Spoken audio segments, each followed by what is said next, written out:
αφράτο, χρυσαφένιο και τόσο όμορφο που μοιάζει με λουλούδι πάνω στο τραπέζι. Με τραγανή κρούστα και μαλακή ψύχα, είναι το ψωμί που κλέβει την παράσταση σε κάθε γεύμα. Το πιο όμορφο σπιτικό ψωμί. Γεια σας αγαπητοί μου φίλοι, είμαστε στο Melody of Taste with Albina, Πελοπίδα, το κοτέτσι και τη Λίζα και σας καλωσορίζω πάλι στη κουζίνα μου. Σήμερα θα φτιάξουμε το πιο όμορφο σπιτικό ψωμί που όταν θα βγει από το φούρνο σου θα μοιάζει με μαργαρίτα. Και για να μην πολυλογούμε πάμε να σας πω πόσο λίγα υλικά θα χρειαστούμε. Φύγαμε.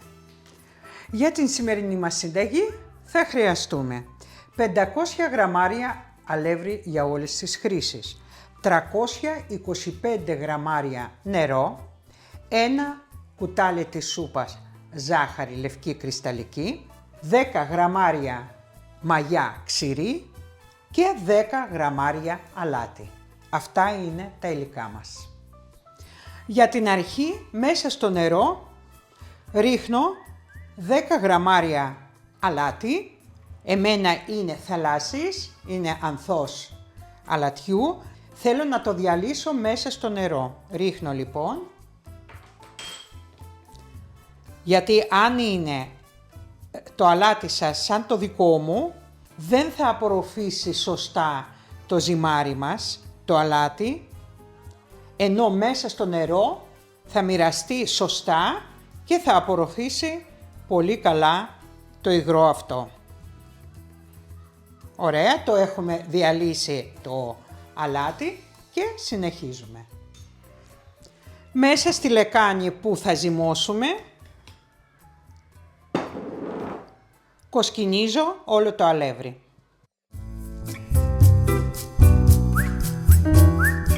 Έτοιμο. Μέσα στο αλεύρι ρίχνω τη ζάχαρη, λευκή κρυσταλλική, ένα κουτάλι της σούπας, 10 γραμμάρια ξηρή μαγιά. Θα σας γράψω κάτω από το βίντεο στις πληροφορίες και πόση μαγιά χρειάζεται νοπή, αν έχετε νοπή. Ανακατεύω.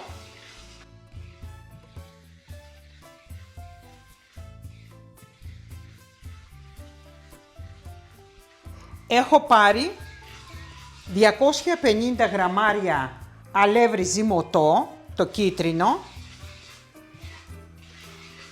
και 250 γραμμάρια για όλες τις χρήσεις. Αρχίζω και προσθέτω σιγά σιγά το νερό που είναι με αλάτι.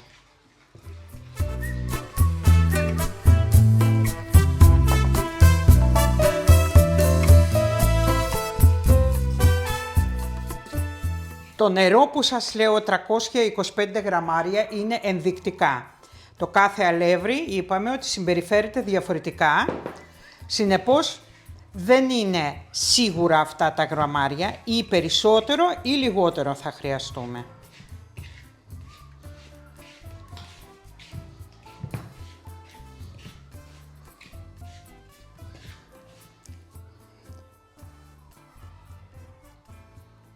Συνεχίζω το ανακάτεμα. Έχω ρίξει όλο το νερό μέσα.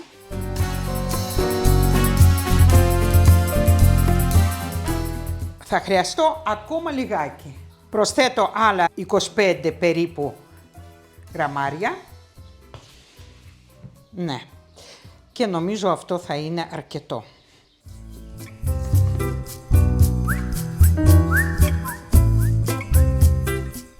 Ωραία. Όσο και καλό κουτάλι να έχουμε, σαν το χέρι δεν υπάρχει. Μόνο με το χέρι μπορείς να καταλάβεις τη σωστή σύσταση.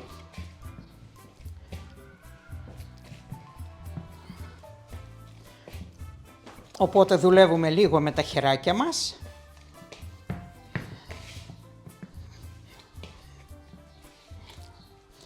Μέχρι να πάρει όλο αυτό το αλεύρι που υπάρχει μέσα στη λεκάνη.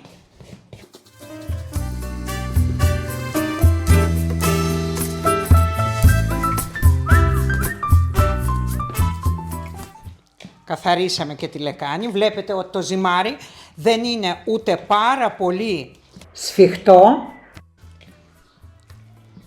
ούτε πάρα πολύ μαλακό. Ελαφρώς κολλάει στα χέρια, ελαφρώς. Έτσι, δείτε το πώς είναι. Λοιπόν, ελαφρώς κολλάει στα χέρια. Και όπως είναι, το σκεπάζω με μία καθαρή πετσέτα και το αφήνω στο τραπέζι όπως είναι. Έχει θερμοκρασία αυτή τη στιγμή στη κουζίνα μου γύρω στα 30 βαθμούς, 29. Λοιπόν, οπότε δεν χρειάζεται να το βάλω σε ζεστό μέρος, εδώ. Απλά να μην έχει αέρα, να μην έχει ρεύμα.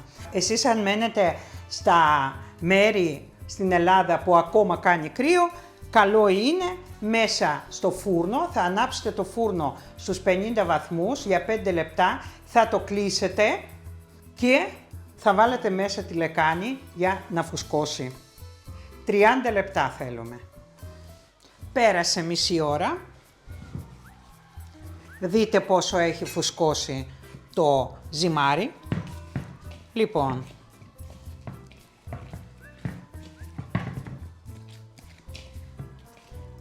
και τώρα δεν θα βάλω άλλο αλεύρι, απλά έβαλα λίγο λαδάκι στα χέρια μου και θέλω τώρα να το ζυγίσω και να το μοιράσω σε 7 ίσα μέρη.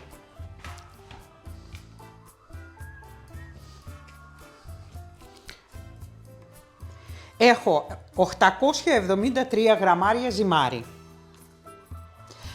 Άρα 873 γραμμάρια δια 7 μας βγαίνουν γύρω στα 125 γραμμάρια το κάθε ένα κομμάτι.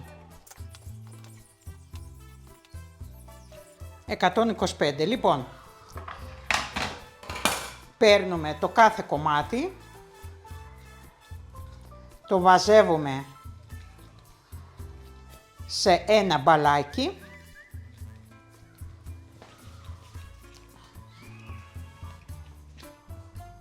και ετοιμάζουμε 7 τέτοια μπαλάκια από 125 γραμμάρια. Βάζω λίγο λαδάκι στα χέρια και σχηματίζω μπαλάκια. Παίρνω το ζυμαράκι, το πηγαίνω όλα προς τα μέσα, βλέπετε, κάνω ένα πουγκάκι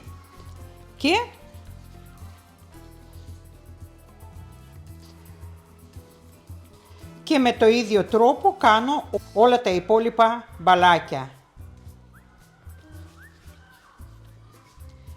Με τον τρόπο που κάνουμε δηλαδή, που τα μαζεύουμε προς τα μέσα και κάνουμε αυτή τη κίνηση, είναι τεντώνουμε την επιφάνεια, το πάνω μέρος, για να είναι και λεπτή κρούστα και τραγανή.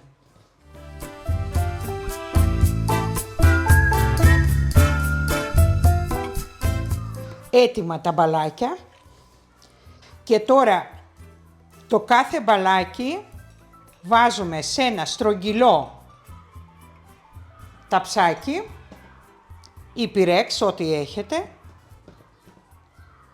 και γύρω-γύρω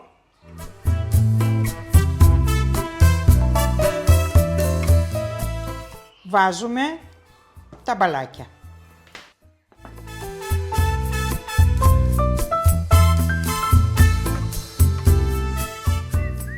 Τα μοιράζομαι να έχουν ίδια απόσταση και όπως είναι το σκεπάζω και το αφήνω να φουσκώσει για δεύτερη φορά για άλλα 30 λεπτά. Όσο θα φουσκώνεται για δεύτερη φορά το ζυμαράκι μας, βάζουμε το φούρνο να προθερμαίνεται στους 200 βαθμούς, στις αντιστάσεις. Πέρασαν 30 λεπτά και ένα μαγικό. Βλέπετε πώς έχει φουσκώσει. Τώρα θα το ολοκληρώσουμε. Εδώ έχω έναν κρόκο αυγού. Θα βάλω ελάχιστο νεράκι, εκεί, θα το ανακατέψω. Αλήφω λοιπόν προσεκτικά το κάθε μπαλάκι για να μην τραυματίσουμε το ζυμάρι από πάνω, γιατί θα ξεφουσκώσει αν θα το τρυπήσουμε. Πώς κάνουμε τα τσουρέκια μας, έτσι, με αγάπη και ευλάβεια.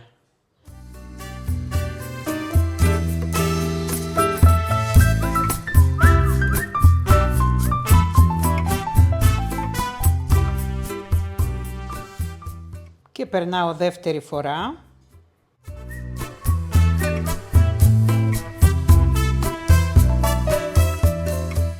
Για να κάνουμε πιο έντονο χρώμα.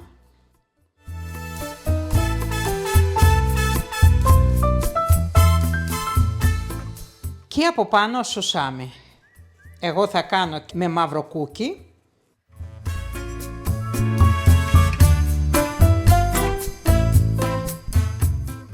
Και με σουσαμάκι άσπρο.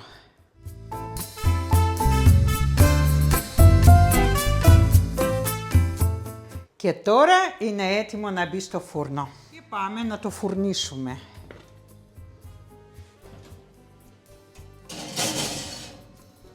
Στους 200 βαθμούς και καλή μας επιτυχία. Πέρασε η ώρα, κλείνω με το φούρνο.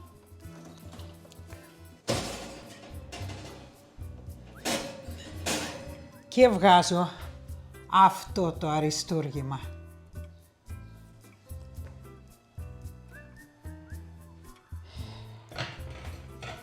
Αφήνω πάνω στη σχάρα λίγο να κρυώσει και μετά θα σας δείξω πώς είναι μέσα. Λοιπόν, ήρθε η ώρα να το γυρίσουμε.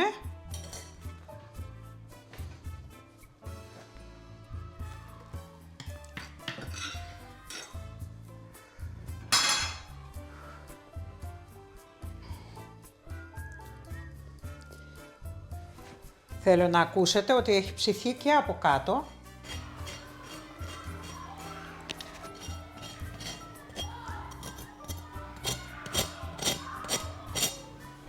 Και το γυρίζουμε πάλι για να κρυώσει. Και τώρα που έχει κρυώσει λίγο θα το μεταφέρω σε ξύλινη επιφάνεια. Και ελάτε να το κόψω.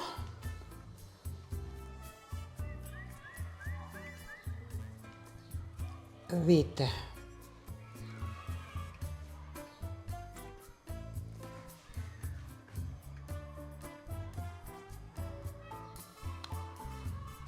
Και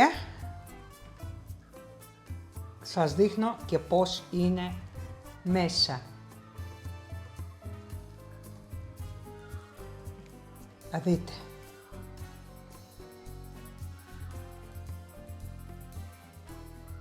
Αφράτο, μυρωδάτο, σπιτικό ψωμάκι, μαργαρίτα. Άλλο ένα αριστούργημα που φτιάξαμε σήμερα, γρήγορα, ξεκούραστα, με υλικά που είμαι σχεδόν σίγουρη ότι όλοι μας έχουμε στο σπίτι και δεν χρειάζεται να τρέχουμε στο φούρνο να αγοράζουμε το ψωμί. Φτιάξαμε το ψωμάκι, ειδικά αν έχουμε τα εγγονά και τα μικρά παιδάκια μέσα στο σπίτι, η χαρά του παιδιού είναι το συγκεκριμένο ψωμάκι. Και εννοείται ότι κόλλα Αλμπίνα 5 και κόλλα Αλμπίνα 5 και μπράβο σου και μπράβο εσάς που θα το φτιάξετε και θα μου πείτε ότι είναι ένα αριστούργημα. Λοιπόν, τι να πεις εδώ. Καταρχήν, αυτό που μπορείτε να προσθέσετε είναι γλυκάνισο σε σπόρους, πάρα πολύ ωραίο. Λιναρόσπορο, τσία, καλά τσία είναι ξενόφερτο, βάλτε αυτά που ξέρουμε εδώ στην Ελλάδα. και ρίγανη μπορείτε να βάλετε μέσα στο ζυμάρι και θυμάρι μπορείτε να βάλετε και δεντρολίβανο μπορείτε να βάλετε. Πώς κάνουμε τη φωκάτσια? Στη φωκάτσια βάζουμε ό,τι θέλουμε. Έτσι, το ίδιο και εδώ. Αν έχετε αποξηραμένα όλα αυτά τα βότανα, κάντε έτσι λίγο μέσα στο ζυμάρι πριν το ζυμώσετε και μετά το ζυμώνετε. Τώρα, ό,τι αφορά το σουσάμι, εγώ έβαλα μαύρο και λευκό για να είναι πιο όμορφο. Και πολλές φορές στην οικογένεια ή στους γνωστούς κάποιοι τρώνε λευκό σουσάμι, κάποιοι τρώνε μαύρο, το μαύρο κούκι. Μαυροσούσαμο, ναι. Λοιπόν, οπότε για όλα τα γούστα είναι αυτά, για να εξυπηρετήσουμε όλους τους φίλους μας, όλους τους συγγενείς μας και τα παιδιά μας. Λοιπόν, είναι αφράτο, δεν μπορείτε να φανταστείτε πόσο αρωματικό είναι. Λοιπόν, θα σας πω και κάτι, δηλαδή στο τέλος, λίγο 10 λεπτά, 5 λεπτά πριν το βγάλετε από το φούρνο, αντί για σουσάμι ή πάνω στο σουσάμι, δεν έχει σημασία, να βάλετε λίγο τριμμένο τυράκι, σκληρό, έτσι, και θα το κάνει και τέλος πάντων, παίζετε με αυτό και φτιάχνετε ό,τι σας αρέσει. Η βασική συνταγή σας έδειξα, βασικό σχήμα της μαργαρίτας σας έδειξα, τον τρόπο επίσης πώς να το φτιάξετε σας έδειξα, δεν είναι καθόλου δύσκολος, είναι πάρα πολύ εύκολος και πολύ ευχάριστος, ούτε ζύμωμα χρειάζεται πολύ, μόνο να ανακατευτούν πολύ καλά τα υλικά, να αφήσουμε για 30 λεπτά να φουσκώσει την πρώτη φορά, μετά πλάθουμε τα μπαλάκια και βάζουμε μέσα σε μία φόρμα, όχι πάρα πολύ μεγάλη φόρμα, έτσι, η φόρμα πρέπει να είναι maximum 26 εκατοστά, maximum σας λέω, μην το βάλετε σε ένα ταψί τεράστιο και δεν θα σας φουσκώσουν πολύ. Το ζήτημα είναι ότι πρέπει και να φουσκώσει, να έχει ωραίο σχήμα, χωρίς να απλωθεί το ζυμάρι γύρω-γύρω. Το ζυμάρι πρέπει να φουσκώσει προς το πάνω, όχι προς τα πλάι, ας πούμε, έτσι. Λοιπόν, για να πετύχετε αυτό, οπωσδήποτε τα μπαλάκια, όταν θα κόψουμε τα 7 κομματάκια, όπως είναι το ζυμαράκι, το παίρνουμε στο χέρι και γυρνάμε το πουγγάκι προς τα μέσα, το φιξάρουμε και με την πίσω πλευρά που είχαμε φιξάρει, κάνουμε κυκλικές κινήσεις πάνω στο ξύλο εργασίας και τα αφήνουμε. Με αυτόν τον τρόπο τεντώνει η από πάνω ζυμάρι, γίνεται και πιο ωραίο λία επιφάνεια και εκτός των άλλων αυτό του δίνει τη δύναμη για να φουσκώσει προς τα πάνω και όχι να απλωθεί. Λοιπόν, επίσης, αυτό που ήθελα να πω πάλι για άλλη μια φορά για το αλεύρι. Βλέπετε, εγώ στην αρχή σας είπα 325 γραμμάρια. 325 γραμμάρια ήταν λίγο για αυτό το αλεύρι. Γιατί εγώ έβαλα 2 αλεύρια. Εσείς μπορείτε να βάλετε 1, μπορείτε να βάλετε και 3. Μπορείτε να το φτιάξετε και με ολικής άλεσης, με οποιοδήποτε αλεύρι μπορείτε να το φτιάξετε. Εγώ 325 γραμμάρια που σας είπα χρειάστηκε να βάλω άλλα 25-30 περίπου, όχι παραπάνω, δηλαδή το ζυμάρι μας δεν πρέπει να είναι σφιχτό, πρέπει να είναι ούτε πάρα πολύ μαλακό, αλλά ούτε και σφιχτό. Πρέπει να κολλάει ελάχιστα στα χέρια. Λοιπόν, εκτός των άλλων, είδατε ότι όταν φούσκωσε πρώτη φορά και όταν το έβαλα στο ξύλο εργασίας δεν είχα βάλει καθόλου αλεύρι, απλά έβαλα λιγάκι λαδάκι στα χέρια μου και έτσι έφτιαξα όλα τα μπαλάκια, χωρίς να προσθέσω αλεύρι καθόλου. Λίγο λαδάκι στα χέρια. Λοιπόν, αυτό είναι το αριστούργημα. Τώρα, θα αναρωτηθείτε γιατί σίγουρα είστε πολλές κυρίες πλέον οι φίλες μου, 4 χρόνια εδώ και 4 χρόνια με ξέρετε, με βλέπετε 2 φορές την εβδομάδα. Αυτό που προφανώς έχετε παρατηρήσει ότι δεν δοκιμάζω τώρα τα φαγητά. Λοιπόν, είμαι σε μία φάση θεραπείας, όχι δίαιτας.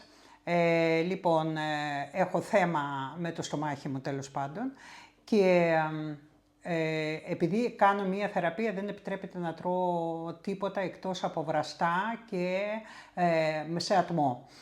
Λοιπόν, ούτε τηγανιτά, τίποτα. Λοιπόν, και γι' αυτό δεν τα δοκιμάζω. Αλλά νομίζω ότι μου έχετε απόλυτη εμπιστοσύνη στο αποτέλεσμα και άλλωστε σας δείχνω πώς είναι μέσα και μία γυναίκα που ασχολείται με την κουζίνα μπορεί να το καταλάβει πάρα πολύ καλά και από τα υλικά που χρησιμοποιώ και από το αποτέλεσμα, ειδικά αν είναι κάτι του φούρνου όπως είναι το σημερινό ψωμί, δηλαδή τι χρειάζεται εδώ, να φουσκώσει το ζυμάρι και να ψηθεί το ζυμάρι. Από εκεί και πέρα αλάτι και ζάχαρη έχει και μαγιά, τίποτα άλλο, δηλαδή ελάχιστα υλικά. Και εκτός των άλλων, εγώ τώρα προσπαθώ και σε εσάς να δείχνω πράγματα, όπως και από την αρχή, δηλαδή τα φαγητά μου δεν είναι καθόλου βαριά, το έχετε παρατηρήσει. Σε ελάχιστες στιγμές, σε ελάχιστες περιπτώσεις εγώ τηγανίζω κάποια πράγματα, τα οποία όντως αναδεικνύουν την γεύση πολλές φορές και αυτό σας λέω ότι μία φορά στα τόσα να τηγανίσουμε δεν είναι. Στη καθημερινή βάση είναι αυτό που βλάπτει πάρα πολύ. Λοιπόν, γι' αυτό μην αναρωτιέστε, είναι όλα νόστιμα. Μόλις θα επανέλθω, θα το καταλάβετε όταν θα αρχίσω να το δοκιμάζω. Απλά θα χρειαστώ το χρόνο. Δώστε μου χρόνο παρακαλώ και μην έχετε, πιστεύω ότι δεν έχετε τέτοιες απαιτήσεις. Είστε όλες πολύ ευγενικές, πολύ καλοπροαίρετες, οπότε λοιπόν πιστεύω ότι καταλαβαίνετε τι λέω ακριβώς. Εκτός των άλλων, το καινούριο μου κανάλι, ευχαριστώ τις κυρίες που γράφτηκαν, μεγάλη χαρά μου που θα με ακολουθείτε και εκεί.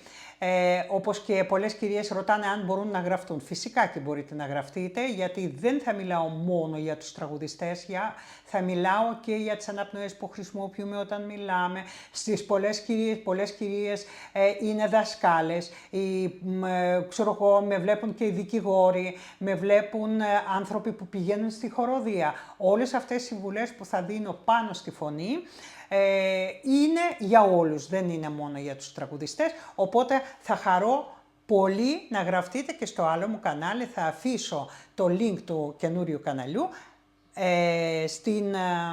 κάτω από την περιγραφή. Και στις κυρίες που έχουν γραφτεί ήδη, σας ευχαριστώ πάρα πολύ για την στήριξη. Και εκτός των άλλων, ό,τι ζητήματα έχετε πάνω στην αναπνοή, πάνω στην ομιλία, στην κούραση της φωνής κτλ. Μπορείτε να μου γράφετε σχόλια. Τελειώσαμε και τώρα. Πιστεύω ότι σας έχω φτιάξει ένα πάρα πολύ ωραίο ψωμάκι και θα το φτιάξετε την Κυριακή και θα το απολαύσετε.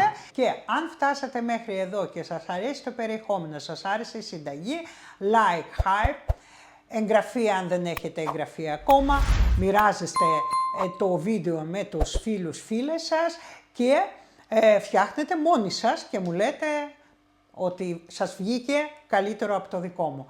Ήμασταν στο Melody of Taste with Albina, Πελοπίδα, το Κοτέτσι και τη Λίζα. Όπα, μπράβο το κοριτσάκι μου. Μπράβο το πεζάκι μου. Και τη Λίζα φυσικά. Σας στέλνουμε την αγάπη μας, να είστε καλά. Θα τα πούμε στο επόμενο βίντεο. Γεια σας.